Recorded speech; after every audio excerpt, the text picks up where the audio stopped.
lagi di acara Ngopi, Ngobrol Pintar, Investasi bersama CGS International Sekuritas Indonesia.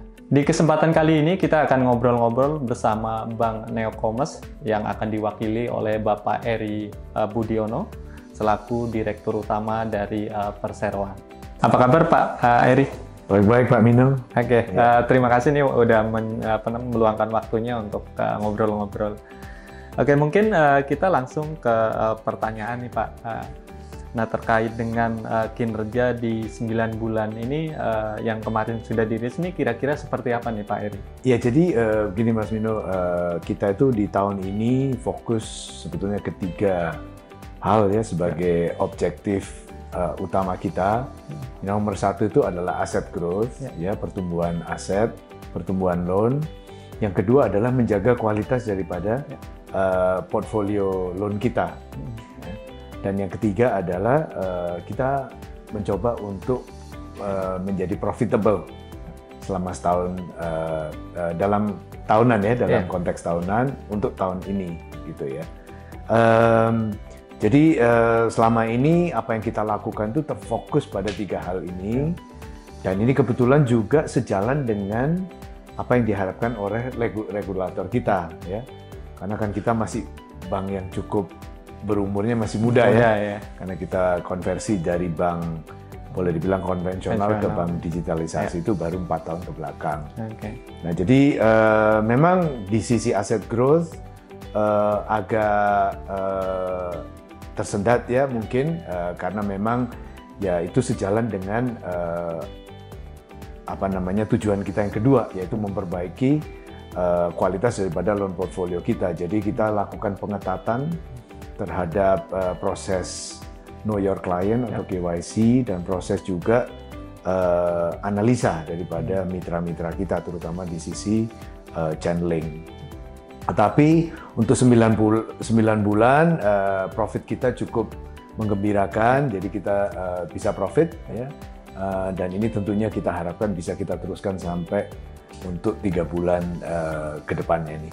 Oke, jadi kinerjanya cukup positif ya, betul, di 9 bulan.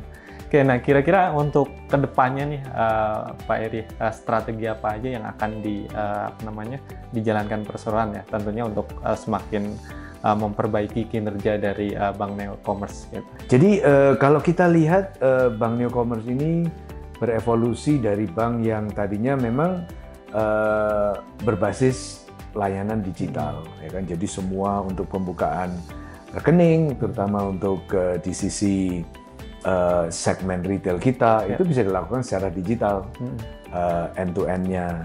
Terus juga untuk kita itu mulai dengan bermitra dengan beberapa fintech companies yang lainnya gitu, perusahaan-perusahaan fintech yang lainnya, terutama dengan grup yaitu dengan grup kita yaitu Akulaku Group ya. Nah dari situ kita berevolusi dan kita cukup bersukses dalam hal menggait nasabah. Nasabah kita di atas 25 juta saat ini. Dan disitulah kita mulai menggalang dana dan melemparkan dananya itu tadi lewat fintech. Juga kita mulai merambah ke ke perusahaan yang sifatnya di segmen komersial ya, perusahaan-perusahaan besar ya, perusahaan industri jasa keuangan, institusi jasa keuangan yang lainnya. Jadi kita harus mendiversifikasi karena memang likuiditas kita sangat banyak. Jadi kedepannya tetap kita akan fokuskan terhadap asset growth karena memang interest income kita itu adalah kontribusi terbesar terhadap revenue kita. Dan yang kedua adalah kita terus jaga bagaimana kualitas daripada portfolio kita supaya jangan nanti kan NPL-nya kalau besar juga mengurangi kinerja di profit and loss-nya. Next mungkin ke depan kan kita tahu bahwa inflasi itu kan sekarang cenderung turun ya, bahkan terakhir itu kalau nggak salah masih di bawah 2% lah. Jadi ini tentunya akan berdampak pada kebijakan suku bunga acuan. Nah, kira-kira ini dampak ke Perseroan itu akan seperti apa nih, Pak? Ini tentunya untuk bisnis bank ini kan akan sangat berpengaruh ya. Ya, jadi kalau satu hal ya tentunya nanti kita akan menyesuaikan Mas Dino dalam hal pemberian suku bunga terhadap nasabah kita ya, terutama di sisi dana pihak ketiga kita ya. Kalau itu turun ya kita tentu akan melakukan adjustment sesuai dengan situasi pasar dan apa yang ditawarkan oleh competitors kita gitu ya. Sambil kita jaga likuiditas kita secara keseluruhan. Saat ini memang seperti yang tadi saya sampaikan di awal bahwa aset growth kita ini karena kita melakukan pengetatan dalam hal KYC dan due diligence proses, aset growth agak sedikit terhambat. Ya. Jadi kita masih kelebihan sekali likuiditas. Ya tentunya nanti kita harus pelan-pelan kita turunkan sesuai dengan suku bunga acuan. Karena memang ekses daripada likuiditas kita itu kita tempatkan di surat-surat berharga pemerintah. Nanti tentunya kalau itu turun ya apa namanya suku bunga yang kita tawarkan ke nasabah-nasabah apa namanya deposito kita ya kita harus turunkan juga gitu. Tetapi ya tentunya ini apa namanya dari sisi lending pun juga akan berdampak begitu ya. Jadi dari sisi loan juga akan ada adjustment ya, turun tentunya. Ya kita coba sebisa mungkin untuk menjaga net interest margin-nya, Mas. Next mungkin terkait dengan persaingan di bank digital nih, di bisnis bank digital. Karena kan BBIB menempatkan diri sebagai bank digital. Nah ini kondisinya seketat apa atau seperti apa sih sebenarnya kondisi persaingan di bisnis bank digital saat ini gitu, dan untuk pendanaan maupun penyaluran pinjaman itu juga seperti apa gitu? Ya kalau kita lihat dari peluang di segmen bank berbasis layanan digital ini masih luas sekali, Pak Mino. Jadi kalau kita lihat dari angka penetrasi perbankan kita di Indonesia kan masih kecil sekali ya.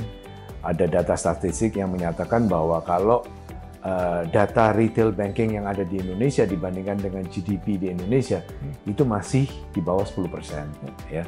Nah tentunya ini membuat peluang yang besar sekali untuk bank-bank yang berbasis layanan digital ini seperti kita gitu. Jadi istilahnya kuenya masih besar sekali. Apalagi saat ini mungkin generasi milenial dan generasi Z itu lebih menyukai memang layanan berbasis digital ini gitu. Dan itu dibuktikan dengan demografi daripada nasabah kita, Pak Mino. Jadi 50% dari nasabah kita itu umurnya 29 tahun ke bawah. Masih muda-muda. Masih muda-muda sekali. Jadi mungkin kebanyakan yang juga baru mulai kerja ya, dan mungkin sudah 5 tahun bekerja kayak begitu ya. Dan yang pasti adalah mereka itu semuanya tech savvy ya, mengerti gitu bagaimana mengoperasikan perbankan berbasis layanan digital ini gitu. Jadi ya untuk kedepannya menurut saya sih ini akan menjadi suatu tren ya menurut pendapat saya. Jadi kedepannya kita akan terus bersaing tentunya dengan meningkatkan produk-produk atau fitur-fitur kita yang ada di aplikasi kita. Kita maunya adalah bagaimana nasabah kita itu bisa melakukan transaksi keuangan hampir mayoritasnya di kita gitu, Mbak Mino. Jadi dari situlah nanti mudah-mudahan ada istilahnya stickiness. Nasabah itu akan karena bertransaksi dengan bank Neocommerce, jadi tentunya mereka akan lebih nyaman dan tidak mudah-mudahan tidak suku bunga menjadi hal yang kedua gitu, karena mereka bisa bisa semua transaksi jasa keuangannya bisa terlayani lewat aplikasinya Bank Neocommerce. Oke, mungkin ini menjadi pertanyaan terakhir Pak Eri di kesempatan kali ini. Nah, apa saja sih upaya perseroan tentunya ke depan yang akan dilakukan untuk memenangkan persaingan yang tadi udah dijelaskan juga oleh Pak Eri? Ya, jadi begini, seperti saya juga sampaikan tadi bahwa memang peluang ini sangat besar sekali karena angka penetrasi di sektor perbankan Indonesia itu masih relatif kecil. Jadi tentunya ke depannya adalah kalau kita lihat di kebanyakan bank yang berbasis layanan digital ini, itu kebanyakan mereka itu besarnya itu dengan memonetisasi dari suatu ekosistem. Ya, kita lihat di beberapa bank-bank berbasis layanan digital ini masih menjadi bagian dari suatu ekosistem yang kita lihat gitu ya. Nah, kedepannya untuk memenangkan persaingan salah satu kuncinya adalah menurut saya adalah bagaimana bank itu bisa menciptakan produk sendiri, produk sendiri yang bisa ditawarkan ke semua publik gitu yang ada gitu ya. Jadi kemampuan untuk menganalisa kredibilitas dari suatu calon nasabah itu kunci sekali, karena tentunya itu penting, jangan sampai tentunya nanti menimbulkan NPL yang besar ya. Jadi kita juga mencoba dari Bank Newcomers ini, apa yang kita pelajarin selama ini, 4 tahun berkolaborasi dengan Aku-Laku Group, dengan mitra-mitra yang independen, itu memberikan kita banyak pengetahuan mengenai bagaimana menganalisa kredit di segmen KTA ini, di segmen yang istilahnya masih, istilah bahasa Inggrisnya adalah underserviced kan, gitu. Yang masih merupakan ya blue ocean gitu, karena masih sedikit ya bank-bank yang beroperasi di segmen ini. Tadi mungkin pertanyaan terakhir, dan sekali lagi terima kasih banget nih Pak Iri udah meluangkan waktunya untuk kita ngobrol-ngobrol. Sekian ngopi kali ini. Jangan lupa untuk like, komen, dan subscribe channel YouTube kita, CGS International Sekuritas Indonesia. Semangat investasi.